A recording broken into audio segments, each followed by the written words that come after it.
작년입니까? 작년 7월 24일에 예. 낮에 1시쯤에 벌어진 일이거든요. 예, 예. 어떤 사건이었어요? 영월군 예. 영월읍에 있는 한 아파트에서 예. 동거 중인 20대, 아까 범인은 보셨고요. 20대. 예. 집에 계셨는데요. 이 범인이 그러니까 동거남이죠. 직장이 결혼을 약속했다면서요? 그렇죠. 동거 중이고 예, 결혼을 예. 약속했고 28인데 직장에서 전화를 합니다. 예. 이분한테. 그러니까 그 주변 사람들 얘기로는 내가 가서 뭘 어떻게 해 얘기했다 그런 얘기를 했나 봅니다. 그래서 예. 이게 무슨 소린가 해갖고 했는데 실제로는 가서 이렇게 무참히 살해를 한 거예요. 예.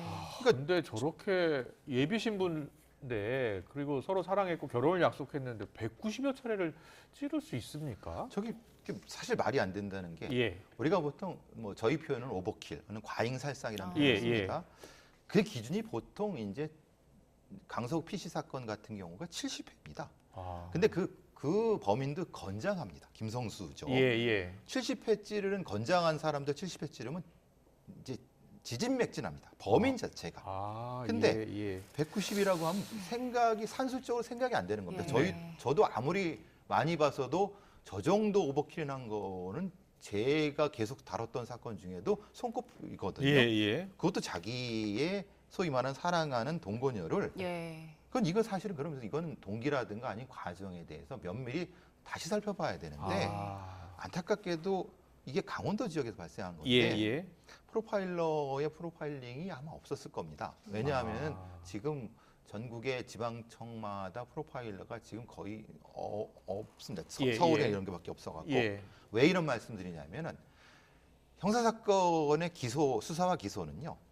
이걸 판사가 알아서 해주는 게 아닙니다. 예, 그러니까 예. 경찰과 검찰이 그거를 제출해서 그걸 판단하는 겁니다. 그렇죠. 말하자면 예. 이 범인이 심리적으로 상당히 위험한 자라는 것을 입증을 해서 제출하지 않으면은 그 판단을 안 해버리거나 아. 판사 마음대로 하는 겁니다. 아. 판사 마음대로 한다는 게 뭐냐면 판사가 피고인이 유리한 방향으로 가는 겁니다. 왜냐하면 형사사건은 기본적으로 무죄 추정의 원칙이고 예. 증거가 제출되지 않은 거는 무조건 유리한 쪽으로 갈 수밖에 없는 겁니다. 그렇군요. 근데 이게 예. 지금 이 상태에서 이 사람에 대한 심리적 어떤 평가라든가 위험성 이런 것들이 자료가 없어요. 자료가 없다는 건 안 했다는 거거든요. 그러니까 이거를 왜 이렇게 허술하게 했는지 저도 다시 한번 봤는데 예. 다시 봐도 없어요.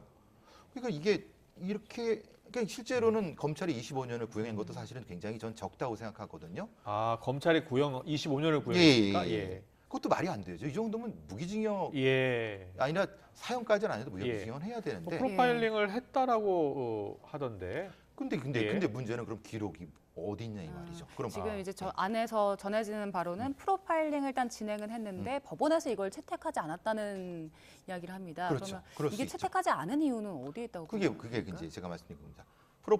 프로파일링의 그 결과가 예. 믿op지 못하거나 아. 아니면은 과정의 진행상 신뢰하지 못할 것 같으면은 사실은 배제할 수 있습니다. 왜냐하면 이건 법적으로 프로파일이라는 증거를 이렇게 채택해야 된다는 원칙은 없습니다. 아. 그 그건- 판결문을 잠깐 보세요. 범행 정황이 무겁고 유족들에게 용서받지 못했다라고 하면서도 우발적으로 범행한 것으로 보이는 점 등 사정을 종합적으로 고려했다. 이렇게 이야기를 해요. 그러니까 유족들은 너무 형량이 적은 거 아니냐. 유족들은 형사 합의를 안 한 거고요. 네, 네. 말하자면은 어떤 무고하는 듯 보인다고 하는 건 그 재판관의 추정입니다. 예. 그러니까 저렇게 표현을 했다는 건 아까 말씀드린 것처럼 심리 전문가의 그것이 근거가 없다는 예, 얘기를 하는 거예요. 예, 알겠습니다. 지금 검찰은 25년을 구형했는데 재판부는 1심에서 17년을 선고했고요. 유족은 일단 우발적인 범행이란 판단은 예비 신부를 2번 죽이는 거라면서 울분을 호소하고 있습니다. 저희 취재진이 유가족 목소리를 직접 들어봤습니다. 좀 뭐 2번 죽은 거죠. 이거는 판사님이 나를 한 번 더 죽인 거다. 가다가 싸움이 붙어서 우발적으로 죽었다든가 이런 게 우발적인 거잖아요. 우발적으로 찌른 사람이 사람을 190번을 찔러요? 저희보다 먼저 항소했어요. 17년도 많다는 얘기 아니에요. 너무 놀랐어요. 항소를 우리가 해야지. 사람을 190번 찔러서 죽여놓고도 17년도 자기는 못 받겠다고 항소를 한 게 전 너무 진짜 흠이 내려앉았어요. 네, 저희가 지금 사진을 보여드리고 있는데 유족분들이 딸의 얼굴을 직접 공개했어요. 예, 예. 그런데 지금 피의자도 항소를 했나 봐요. 피의자가 먼저 항소를 했죠. 먼저요? 예, 예. 그러니까 사실 뭐 검찰이 항소했다고 하면 이해가 되겠는데 예. 본인이 17년이 많다고 많다고 했다는 거는 상당히 위험한 자가 아닐까. 유족분들은 너무 억울하고 예. 고통스럽고 아까 제가 동거인이라는 표현을 잘못 썼습니다. 예. 예비신부라고 표현을 예. 정정하게 죄송합니다. 예. 어쨌든 그 부분도 마찬가지입니다. 우발적인 범행이라는 게 저기 가능 아니야. 우리가 보통 우발성이라고 하면은 사실은 흉기를 사용한다 하더라도 예. 두세 번 찌르고 이제 뭐 많은 형태인데 예. 저 정도 많이 찔렀는데 우발적이라고 하는 건 도대체 어떤 기준이 저도 저게 이해가 안 됩니다. 재판부의 아까 판결문을 보면 그렇게 극도의 스트레스 중 격분에 우발적으로 범행한 것으로 보인다. 그러니까 이제 예를 들면 이런 거죠. 층간소음 때문에 우발적으로 했다는 거는 층간소음을 예비 신부가 냈다는 게 아니지 않습니까? 예. 층간소음은 다른 층에 있는 사람이 낸 거죠. 예. 아니 그럼 그 사람을 공격했다면 이해가 되겠어요. 그래서 근데 이거는 전혀 엉뚱한 네.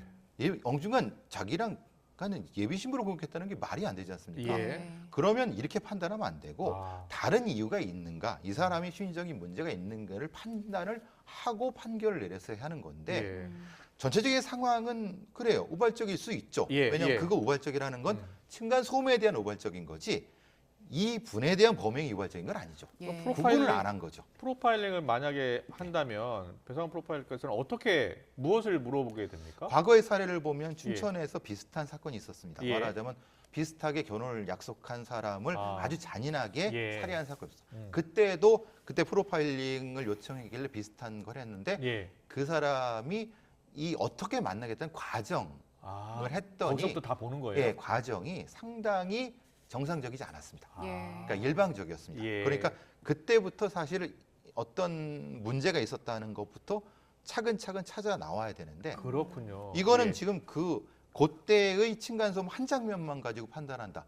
이렇게 판단하면 세상에 이렇게 판단하지 않을 게 어디 있겠습니까? 예. 이거는 사실 매우 유감스러운 판결이죠. 그렇군요. 예. 이제 항소심이 진행이 될 텐데 검찰도 앞서 25년을 이제 구형했잖아요. 앞으로 이제 항소심에서는 좀 다른 판단을 예상해 볼 수도 있을까요? 저는 사실 검찰에서는 이제 대검찰청에 있는 예. 행동분석팀, 프로파일러 팀을 총동원해서라도 아. 이거는 앞쪽에 있는 그러니까 경찰에 있던 검찰에 있거든요. 예. 동원해서 하면은 조금 더 이런 부분에 대한 것이 좀 나아지지 않을까 하는 생각을 합니다. 네. 결혼을 약속했던 동거남에게 흉기로 190여 차례 찔려 살해당한 피해자의 유족이 가해자의 처벌이 약하다며 탄원서를 냈습니다.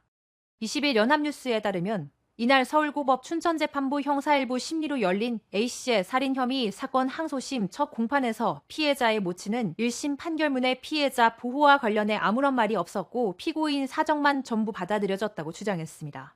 모친은 유족 구조금을 받았는데 이게 양형에 참작된다는 걸 알았다면 절대 받지 않았을 것이라고 울분을 토했습니다. 그러면서 피고인을 향해 네가 죄값 달게 받고 나오면 너 용서하게 제대로 죄값 받고 나와 벌 달게 받고 나와라고 말하기도 했습니다. 검찰은 이날 공판에서 원심과 마찬가지로 징역 25년을 선고해달라고 요청했습니다. 검사는 부검 서류를 봤는데 차마 쳐다볼 수 없을 정도로 너무 안타까웠다. 피해자가 이렇게 죽을 만한 행동을 한 적이 없다며 징역 25년 구형도 개인적으로 적다고 생각한다고 말했습니다. A씨 변호인은 이 사건 이전에 두 사람 간 특별한 싸움이나 갈등이 없었다며 이웃 간 소음과 결혼 준비 등으로 인한 스트레스가 원인으로 보인다고 주장했습니다. 그러면서 피고인은 왜 범행했는지, 어떻게 했는지 기억을 못하고 있고 정신을 차렸을 땐 행위가 끝나고 극단적인 선택을 하려 했다고 주장하고 있다며 이전에 폭력 성향도 없었던 점 등을 고려하면 범행 당시 심신상실 또는 심신미약 상태에 있었다고 봄이 타당하다고 덧붙였습니다.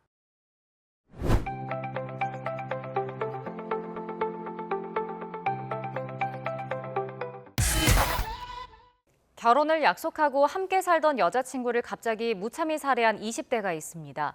항소심 재판부가 1심 형량보다 무거운 징역 23년을 선고했는데요. 실형이 내려졌지만 재판을 마칠 때까지 범행 동기는 밝혀내지 못했습니다. 보도에 지환 기자입니다. 지난해 7월 강원도 영월 한 아파트 29살 류모 씨가 결혼을 약속하고 함께 살던 A 씨를 대낮에 방 안에서 살해했습니다. 부검 결과 짧은 시간 흉기를 휘두른 횟수만 무려 190여 차례. 범행 직후 자해한 유 씨는 112에 직접 전화해 여자친구를 살해했다고 자수했습니다. 병원 치료 후 의식을 되찾고 법정에 섰지만 진술은 오락가락했고 기억이 나지 않는다며 범행 동기를 제대로 밝히지 않았습니다. 정신감정 필요성도 제기됐지만 이뤄지지 않았습니다. 다만 검찰 공소장에는 아파트 벽간 층간소음에 따른 이웃과의 갈등으로 스트레스를 겪고 경제적으로 어려운 상황에서 충동적으로 범행했을 것이란 추정이 담겼습니다. 1심 재판 결과는 징역 17년.